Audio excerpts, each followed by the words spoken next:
এখন বিয়ে করতে গিয়েছে তাহলে হয় আমার ফের বিয়ে করবো, দ্বিতীয় বিয়ে করলে আমি ওর সাথে থাকবো। আবার একটা জিনিস, ওর প্রথম যে বিয়ে করেছে তার সাথে কিছুই হয়নি, ওর শুধু বিয়েটাই কবল দেবো বলে বিয়ে করেছে। আবার যদি প্রমাণ চাই মানুষ, আমি প্রমাণও দেবো। তুই আছে, তোর কাছে তো আছে ছবি আমাদের, তাই না? ছবি আছে না?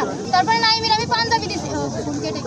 এবার ওই ছেলে আমার সাথে অনেক কিছু করছে, তার জন্য আমি আর এসছি, নাহলে আমি আসতাম না। আমি পরীক্ষা দিয়ে, আজকে আমার ম্যাথ পরীক্ষা ছিল, আমি পরীক্ষাটা দিয়ে আমি এখানে চলে এসেছি। বিয়ে করা হয়ে গেছে, তোর বউ আছে, আমি তাও বিয়ে করবো। একটা কথা ঠিক, একদম ঠিক। কিন্তু সে আমাকে সব কিছু মানে আমাকে নিঃস্ব করার পরে তখন সে আমার, এখন সে নাকি শুনছে বিয়ে করতে গিয়েছে, কিন্তু আমি জানিও না যে বিয়ে করতে গিয়েছে। আমি এমনি সকালে আমি বলছি এক্সাম দিয়ে ওর আমি বুঝাতে যাবো। এবার বাসায় এসে দেখছি বাসার সামনে মাইক্রো দাঁড়ায় রয়েছে, আর ওর বোন সে দাঁড়ায় রয়েছে। ওর আম্মু জিজ্ঞেস করছি, আর ওর বোনের আমি জিজ্ঞেস করছি ভাইয়া কই? এবার বলছে আমার ছেলের আমি 3-4 দিন আগে বিয়ে দিয়ে দিচ্ছি, কেউ বলছে আজকে বিয়ে দিচ্ছি, কেউ বলছে বিয়ে হয়নি। আমি এখন জানি না সঠিক কি হয়েছে, কিন্তু ওই ছেলের আমি ওই ছেলের সাথে আমি বিয়ে করবো, আমি কিন্তু নড়বো না তার আগে।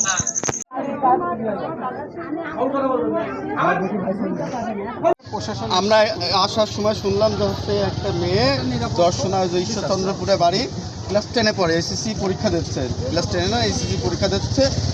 আর এই যে আমাদের এলাকার একটা ছেলে নাম হচ্ছে কি যেন নাইমের সাথে 3 বছর রিলেশন আছে। মেয়েটার ভাষ্য আর কি যে 3 বছর রিলেশন আছে, মানে ছিল আর কি, এখনো আছে।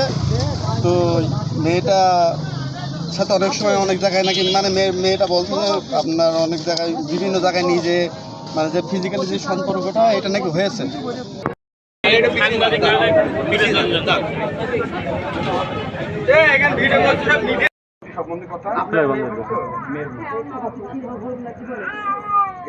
আপনারা পরে করতে পারতেন, ঠান্ডা মাথায় বসে ভেবে 3টা থেকে আসে করতে পারতেন।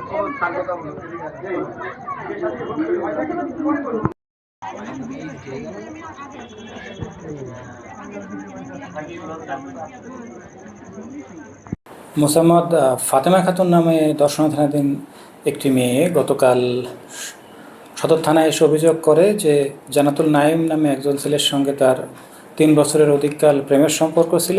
তারা বিভিন্ন জায়গায় মেলামেশা করেছে এবং সে জানতে পারে যে ছেলেটি অন্য একটি জায়গায় বিয়ের তার আয়োজন চলছে। এমত অবস্থায় মেয়েটি সেই ছেলেটির বাড়ি গিয়ে অবস্থান নেয় গতকাল সন্ধ্যার দিকে।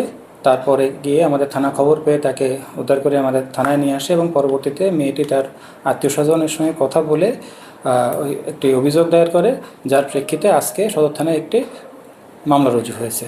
মামলার তদন্ত কাজ চলমান আছে।